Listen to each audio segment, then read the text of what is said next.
मैं दिल्ली विश्वविद्यालय के श्री गुरु तेग बहादुर खालसा कॉलेज में अंग्रेजी विभाग में सहायक प्राध्यापक हूँ। शिक्षा के क्षेत्र में अभी भी दिव्यांगों के लिए कोई विशेष सुविधा उपलब्ध नहीं है। आज भी देखा जाता है तमाम दिव्यांग लेकिन स्कूलों कॉलेजों में नहीं। अब सर ऐसा कहीं नहीं है। गवर्नमेंट रनिंग इंस्टीट्यूशंस हैं, वहाँ कोई ऐसा वो नहीं है, बार नहीं है कि वहाँ एडमिशन नहीं हो। हर जगह उनका एडमिशन हो रहा है। ये इंस्टीट्यूट भी आप देखिए हो रहा है। गवर्नमेंट के जो इनिशिएटिव्स हैं उसके तहत जो है बच्चों को वहाँ पे कोई ऐसी रोक टोक नहीं है। हमेशा नेगेटिविटी रखते हैं तो उनको पॉजिटिव वे में हमेशा बने रहें, इस तरह का प्रोग्राम का आयोजन करते रहते हैं तो वो हमेशा पॉजिटिव वे में बने रहें। इसके लिए आप लोग क्या प्रयास करते रहते हैं? इस तरह प्रभु एक बात ये भी है कि आध्यात्मिकता उठानी पड़ेगी इसके लिए। जैसे कि हम बोले ना कि दिव्यांगजन एक शब्द नया शब्द हमें पास मिला है। एक आध्यात्मिकता मैंने आपको सोचा है कि देना पड़ेगा।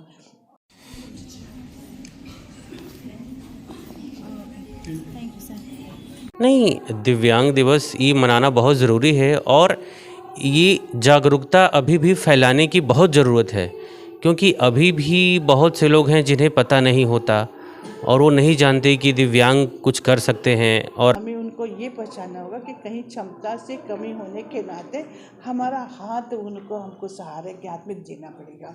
जब तक हम उनको अपना हाथ ना दे सहारे का, तब तक इस मुख्य धारा में नहीं आ सकेंगे। मैम, आज जीवन ज्योति स्कूल में जो सारनाथ में स्थित है, यहाँ पे कि इस तरह का प्रोग्राम किया जाता है। दिव्यांग बच्चे हैं, आपके दिव्यांग पेरेंट्स हैं, किस तरह का प्रोग्राम है?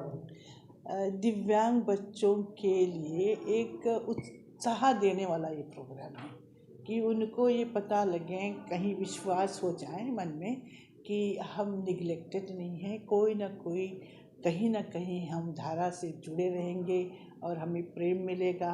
हम प्रेम देंगे, क्योंकि आज सबने कहा कि मेरे दिल में कुछ हो गया, मेरे को कुछ लग गया। इसका मतलब क्या है कि उनके उपस्थिति से वो ये उत्साह हमें देते हैं और हम उनको उत्साह देने का प्रयास करते हैं सालों से।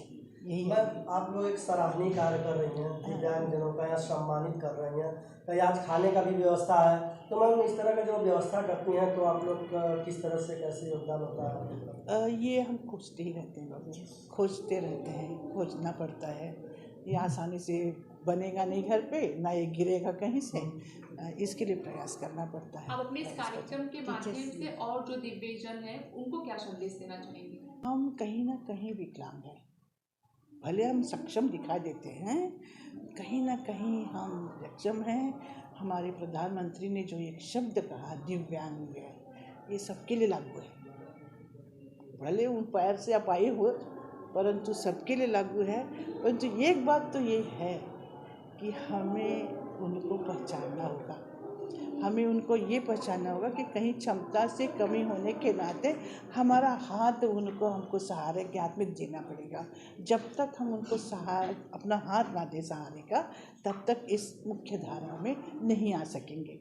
इसलिए मन में ये भावना रख के कि वी नीड टू प्रेम बंधु बने और समाज बंधु बने एक दूसरों के साथ। ये जरूर एक मन में आना चाहिए, हम प्रत्येक के लिए मन में आना चाहिए। तो मैम, जो आज ये कार्यक्रम आप लोग कर रहे हैं, क्या हर साल करती हैं या किसी और तरह का कार्यक्रम समय समय पर होता रहता है? होता रहता। हमारा बहुत बड़ा प्रयास है। ये आज एक वन ऑफ दोज 12 और 13 things that happens in the year. आज एक वन ऑफ दोज 12 थिंग्स इस दिव्यांगजन का दिवस। उसके पहले दृष्टि दिवस मनाते हैं, उसके पहले छड़ी दिवस मनाते हैं। कई दिवस हम लोग मनाते रहते हैं। इसलिए मनाते हैं कि समाज हमारे साथ चले और समाज में इस प्रेम भाव उत्पन्न हो जाए। जो मैम दिव्यांग हैं वो कहीं ना कहीं हमेशा नेगेटिविटी रखते हैं तो उनको पॉजिटिव वे में हमेशा बने रहें, इस तरह का प्रोग्राम का आयोजन करते रहते हैं तो वो हमेशा पॉजिटिव वे में बने रहें। इसके लिए आप लोग क्या प्रयास करते रहते हैं? इस तरह प्रभु एक बात ये भी है कि आध्यात्मिकता उठानी पड़ेगी इसके लिए। जैसे कि हम बोले ना कि दिव्यांगजन एक शब्द नया शब्द हमें पास मिला है। एक आध्यात्मिकता मैंने आपको सोचा है कि देना पड़ेगा। आध्यात्मिकता के स्तर पर हम सभी एक हैं, हम सभी एक हैं। भले अपाहिज हो, जो निर्माता ने हमें बनाया हो सब पर, उस स्तर पर हम सभी एक हैं। उस उत्साह में यदि हम आध्यात्मिकता उठा लेते हैं तो शायद ये कहीं मन में उत्साह आ जाएगा। इनके जो दिव्यांग कहलाते, जो विकलांग कहलाते हैं, उनके मन में आ जाए कि बस चलो हम बराबर हैं। और सारी दूसरी चीज़ें देनी पड़ेगी, जैसे कि स्कूल्स हैं, अच्छे स्कूल्स देने पड़ेंगे। आजकल दुनिया में बहुत कुछ चल रहा है, सारी दुनिया दे रही है, हमें भी देना पड़ेगा। अच्छे स्कूल देना पड़ेगा, अच्छी शिक्षा देनी पड़ेगी, अच्छे रोज़गार देने पड़ेंगे, तब जाके हमारा ये दिव्यांगजन हमारे साथ आ सकेगा। सर आज आए हैं कार्यक्रम में, क्या रहा कुछ? आज जीवन ज्योति इंस्टीट्यूट है जो सारनाथ में है, उन्होंने अंतर्राष्ट्रीय दिव्यांग दिवस आज मनाया है, जिसमें दिव्यांग बच्चों को और स्कूल और यहाँ का जो ग्रामीण क्षेत्र है, ग्रामीण क्षेत्रों से जो महिलाएं हैं जो दिव्यांग हैं उनको भी यहाँ बुलाया है, उनको कंबल वितरण किया है। बच्चों द्वारा विभिन्न कार्यक्रम किए गए हैं, जैसे सॉन्ग, म्यूजिक, डांस एट्सेट्रा। तो आज ये कार्यक्रम किए गए हैं। बात की जाए सर तो स्कूलों में सुरक्षा व्यवस्था को लेकर आप लोग किस तरह से वो करते रहते हैं? हम लोग समय समय पर भवनों का निरीक्षण करते हैं अग्निशमन सुरक्षा दृष्टिकोण से, और जहां मानक कम पड़ते हैं उनको हम बताते हैं, सुझाव देते हैं, नोटिस भी देते हैं कि आप अग्निशमन व्यवस्थाएं पूर्ण कर लें। और जगह जगह पे हम लोग ट्रेनिंग भी ऑर्गेनाइज करते हैं, ऑडिट्स भी बीच बीच में की जाती हैं। तो इससे जो है बच्चे जो है अवेयर होते हैं, वहाँ का स्टाफ अवेयर होता है, जिससे कि अगर कोई ऐसी आपदा अगर घटित होती है आग की, तो उस समय वो टैकल कर सकें। जैसा हमने आपको बताया कि जब स्कूल रन रहता है तो बच्चे भी रहते हैं, स्टाफ भी रहता है, सब लोग रहते हैं उस समय। तो हमारे उपकरण जो यहाँ लगे हुए हैं और जो हमारे पास हैं, उनको ला करके हम लोग यहाँ प्रशिक्षित करते हैं। तो बच्चे भी लेते हैं ट्रेनिंग और जो स्टाफ लेता है, दोनों। समाज में आज भी जो है दिव्यांगों को लेकर हमारी जो सोच है हमारे समाज की कहीं ना कहीं नेगेटिव है। क्या समाज के लोगों के लिए आप कुछ कहना चाहेंगे? नहीं, ऐसा नहीं है। समाज में अब जो सुपरस्टिशन था, रूढ़िवादिता थी, वो समाप्त हो रही है और लगभग समाप्त हो गई। हम लोग भी हैं, समाज का अंगी हैं। यहाँ पर तो ऑफिसर हैं, पर वैसे हम लोग एक ह्यूमन बीइंग है नॉर्मल। तो ऐसा तो नहीं लग रहा। यहाँ पे जितने लोग हैं, यहाँ भी एक कॉमन मैन भी हैं, जो एक नॉर्मल ह्यूमन बीइंग है, वो भी हैं यहाँ पे। तो ऐसा नहीं लग रहा है, इम्प्रूवमेंट हो रहा है समाज में धीरे धीरे करके। आप देखिए, बच्चों ने भी बताया, हम आप भी जानते हैं कि हर क्षेत्र में इनका प्रतिनिधित्व बढ़ रहा है। गवर्नमेंट आती हैं जिसमें इनके लिए एक अलग रिजर्वेशन होता है, उसके तहत इनकी भर्तियाँ होती हैं। तो समाज में स्वीकारोक्ति जो है बढ़ रही है। ऐसा नहीं है, धीरे धीरे करके इम्प्रूवमेंट हो रहा है। गवर्नमेंट की स्कीम्स हैं, हम लोग भी समाज में भी जब एजुकेशन आ रहा है, पहले इसको एक तरह से वो माना जाता था, एक क्या कहेंगे उसको, समाज में जो है एक भिन्न तरीके से देखा जाता था, लेकिन अब ऐसा नहीं है। शिक्षा के क्षेत्र में अभी भी दिव्यांगों के लिए कोई विशेष सुविधा उपलब्ध नहीं है। आज भी देखा जाता है तमाम दिव्यांग लेकिन स्कूलों कॉलेजों में नहीं। अब सर ऐसा कहीं नहीं है। गवर्नमेंट रनिंग इंस्टीट्यूशंस हैं, वहाँ कोई ऐसा वो नहीं है, बार नहीं है कि वहाँ एडमिशन नहीं हो। हर जगह उनका एडमिशन हो रहा है। ये इंस्टीट्यूट भी आप देखिए हो रहा है। गवर्नमेंट के जो इनिशिएटिव्स हैं उसके तहत जो है बच्चों को वहाँ पे कोई ऐसी रोक टोक नहीं है।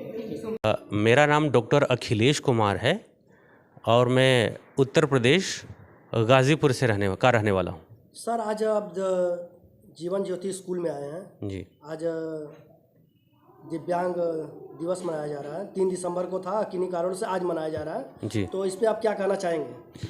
नहीं, दिव्यांग दिवस ये मनाना बहुत ज़रूरी है और ये जागरूकता अभी भी फैलाने की बहुत ज़रूरत है, क्योंकि अभी भी बहुत से लोग हैं जिन्हें पता नहीं होता और वो नहीं जानते कि दिव्यांग कुछ कर सकते हैं और दिव्यांग में भी बहुत कुछ करने की क्षमता होती है। और देखिए, कोई भी 100% पूर्ण नहीं होता है, इसीलिए बाहरी दिव्यांगता के आधार पर किसी को नकार देना वो सही नहीं है। तो इस दृष्टिकोण से देखें तो ये बहुत ही आवश्यक है कि हम जागरूकता लाएं और इसीलिए ये तो मनाया जाना चाहिए और ये बहुत अच्छी बात है कि मनाया जाता है। सर आप जो है कि अभी यहाँ पे हम लोग पहुँचे हैं इंटरव्यू लेने के लिए, तो यहाँ पे पता चला कि सर कि आप यहीं से पढ़े लिखे हैं और दिल्ली यूनिवर्सिटी में, दिल्ली में कहीं आप प्रोफेसर भी हैं। जी, मैं 1988 में आया और शुरू से लेकर के 8वीं क्लास तक जीवन ज्योति में पढ़ा हूँ मैं, और इसके बाद भी मुझे यहाँ से सहयोग मिलता रहा। और उसके बाद मैंने BA MA दिल्ली विश्वविद्यालय से किया और इस समय मैं दिल्ली विश्वविद्यालय के श्री गुरु तेग बहादुर खालसा कॉलेज में अंग्रेजी विभाग में सहायक प्राध्यापक हूँ और जीवन ज्योति में मैं 8 तक पढ़ा। तो यहाँ के बारे में तो जितना कहें उतना कम है, मतलब शब्दों की कमी पड़ जाएगी जो यहाँ से स्नेह और प्रेम मिला। और यहाँ पर अब तो देखिए विराट कोहली, सचिन तेंदुलकर के बहुत सारे रिकॉर्ड तोड़ रहे हैं, तो ये मेरे गुरु लोग के ऊपर निर्भर करता है कि वो मुझे सचिन माने या विराट कोहली। लेकिन गुरु तो गुरु ही होता है, भले मैं विराट कोहली बन जाऊँ या सचिन बन जाऊँ। तो इसीलिए मैं जब भी आता हूँ या जब तक यहाँ नहीं आता मेरी यात्रा अधूरी रहती है। या तो मैं जाते समय, घर जाते समय यहाँ के रुकता हूँ, या जब वापस जाते समय यहाँ मिल लेता हूँ। नहीं मिलेगा तो लगता है कि मेरी यात्रा जो है अधूरी है जी। तो अभी अभी यहाँ पे आए तो मैम बता रही थी आपने कोई बुक जो है पब्लिश किया है इंग्लिश का। जी, एक पुस्तक है नामवर जी की दूसरी परंपरा की खोज। अच्छा, तो उसका मैंने अंग्रेजी में अनुवाद किया है। थोड़ा ऊपर दिखा दीजिए हाँ पुस्तक को। हाँ ठीक ठीक बताइए। ये आलोचनात्मक भूमिका के साथ, और उसकी 70 पेज की भूमिका है और अनुवाद के पश्चात परिशिष्ट है जिसमें मैंने आलोचक नामवर जी का इंटरव्यू लिया है, और वो साक्षात्कार भी मैंने अनुवाद करके अंग्रेजी में इसी के साथ छपवा दिया है। और ये साहित्य अकेडमी से छपी है।